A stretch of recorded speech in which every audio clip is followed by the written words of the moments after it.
reka nkwikaze kandi nkwifurize gukomeza kugubwa neza nshuti mukundwa. rero nyemerera turebere hamwe aya makuru n'ubukwe bwa Juno Kizigenza ndetse na Ariel Ways. ubu bukwe bw'ibi byamamare mu muziki nyarwanda Ariel Ways ndetse na Juno Kizigenza bukaba butarigeze buvugwa mu itangazamakuru.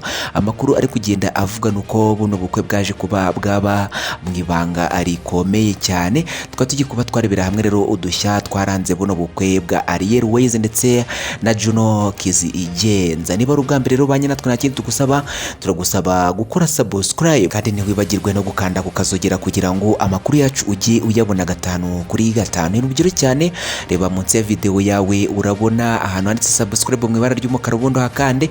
Ntiwibagirwe no gukanda ku kazogera maze inkuru zacu ujye uzibona uko tuzajya tuzishyiraho.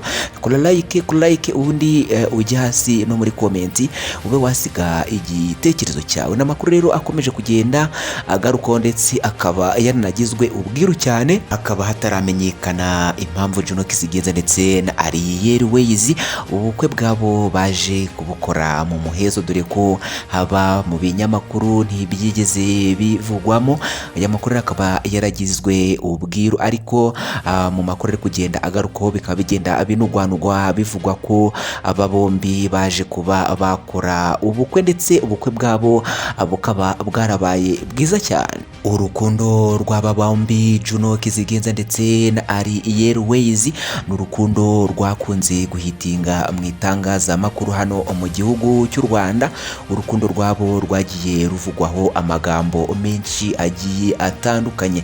Uyu Juno Kizigenza ndetse na Ariel Ways mu rukundo rwabo haje kuzamo agatotsi birangira batandukanye, ari nabyo uyu Ariel Ways yagiye akomeza kujya agarukaho cyane mu itangazamakuru, aho abanyamakuru bagendaga bamubaza uko abyumva kuba yaratandukanye na Juno Kizigenza, ariko muri we akavuga ko akimukunda ndetse azakomeza kumukunda.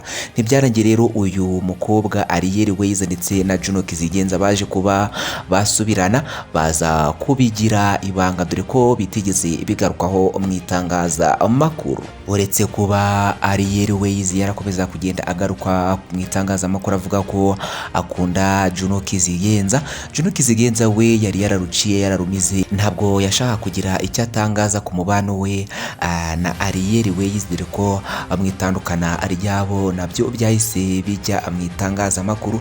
Ariko Juno Kizigenza yakunze kugenda abazwa cyane mu itandukana rye na Ariel Ways, akaruca akarumira, nta makuru yigeze atangaza y'itandukana rye n'uyu Ariel Ways. Gusa Ariel Ways we yagendaga abigarukaho mu biganiro yagendaga akora n'abanyamakuru bagiye batandukanye, aho bamubazaga ku mubano we na Juno Kizigenza, dore ko uyu mubano wabo wari warajemo agatotsi. Ariko Ariel Ways mu magambo ye make cyane yakundaga kuvuga, yavugaga ko agikunda Juno Kizigenza kandi azakomeza kumukunda, gusa ngo Imana iramutse imufashije bakaba bazasubirana akazaba yabyishimira cyane. Mu cyifuzo cye rero yakomeje kugenda asengera, byaje kurangira asubiranye na Juno Kizigenza. Final rero ubukwe bwabo nabwo bukaba bwaje kuba bwarabaye, dore ko amakuru ari kugenda agarukaho nuko buno bukwe bwabo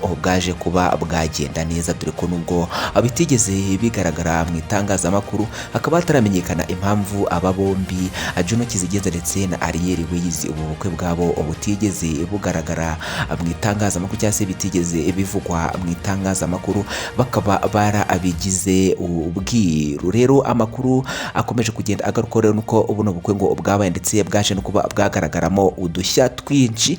Utu dushya rero tukaba tugiye kuba twatugarukaho muri iyi nkuru ya none, kugira ngo nawe tugusangize uko buno bukwe bwa Juno Kizigenza ndetse na Ariel Ways bwaje kuba bwagenda, dore ko ngo bwaje kuba bwaba bwiza. Juno Kizigenza ndetse na Ariel Ways ni abanyamuziki hano mu gihugu cy'u Rwanda, dore ko bakoze indirimbo nyinshi zigiye zitandukanye. Izi ndirimbo zabo zikaba zaragiye zikundwa n'abanyarwanda benshi bagiye batandukanye, bikaba ari nayo mpamvu aba bombi abigaruriye imitima y'abanyarwanda benshi bagiye batandukanye.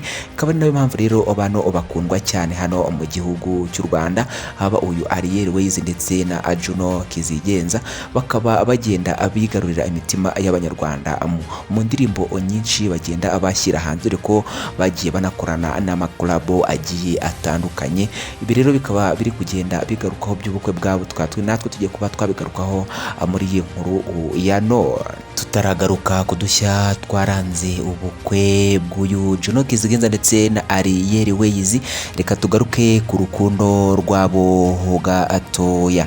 Urukundo rwabo rwagiye rurangwa n'udushya nabwo twinshi, aho bagendaga bifotoza amafoto ndetse amafoto agiye atangaje, aho amafoto yabo yagiye acaracara ku mbuga nkoranyambaga ndetse no mu binyamakuru bigiye bitandukanye, ari nabwo byatumye uru rukundo rwabo rujya ahagaragara. Uru rukundo rwabo rero ntago rwavuzweho rumwe mu itangazamakuru, dore ko abenshi babaciraga akatari urutega bavuga ko uru rukundo rwabo rutazigera ruramba, ariko finally ubukwe buje kuba bwaba. Ubukwe bw'aba ngaba rero bukaba ngo bwarabaye mu kwezi gushize kwa 11, aho ngo ari amakuru atigeze agera hanze. Ubukwe bwabo rero bwaranzwe n'udushya, tukaba tugiye kuba twatugarukaho kugira ngo nawe uze kuba wasobanukirwa uburyo ubukwe bwa Juno Kizigenza ndetse na Ariel Ways bwaje kuba bwaba. Mu dushya twaranze ubu bukwe bw'aba bombi Ariel Ways ndetse na Juno Kizigenza, agashya ka mbere nuko Ariel Ways yahimbiye Juno Kizigenza indirimbo, ariko bikarangira uyu Ariel Ways agiye kuyimuririmbira ndetse Juno Kizigenza nawe birangira iyi ndirimbo ayimufashijemo barayiririmbana. Ariko ngo ibi byaje kuba byatungura Ariel Ways kuko iyi ndirimbo yayihimbye ari wenyine, nta wundi umuntu bigeze abimenya, gusa atungurwa no kumva iyi ndirimbo Juno Kizigenza ayiza. Akaba ari agashya rero ka mbere kaje kuba kaba muri buno bukwe. Agashya ka kabiri rero kaje kuba kaba muri buno bukwe bwa Juno Kizigenza ndetse na Ariel Ways. Ariel Ways yashimiye Juno Kizigenza mu mubano wabo bagiranye kuva batangira kumenyana, amushimira buryo ki Juno Kizigenza yagiye amwitwaraho imbere y'abana bibiri, ko bikaba byaragiye bikurura amarangamutima y'abantu batari bake bari batashye buno bukwe bwa Juno Kizigenza ndetse na Ariel Ways, bikaba byaragiye bikomeza gushimisha abatari bakeya. Niba ari ubwa mbere rero banye natwe, nta kindi tugusaba, turagusaba gukora subscribe kugira ngo inkuru zacu uzibona 5/5. Ni urugero cyane, reba munsi video yawe urabona handitse subscribe mu ibara ry'umukara, ubundi hakande, ntibagirwe no kanda kozogera kugira ngo inkuru zacu uzibona 5/5. Kora share amakuru yasangiza inshuti n'abavandimwe, ntibagirwe ku like, umanuka hasi no muri comment ube wasiga igitekerezo cyawe. Wakoze kubana natwe rero, ciao hasta la vista.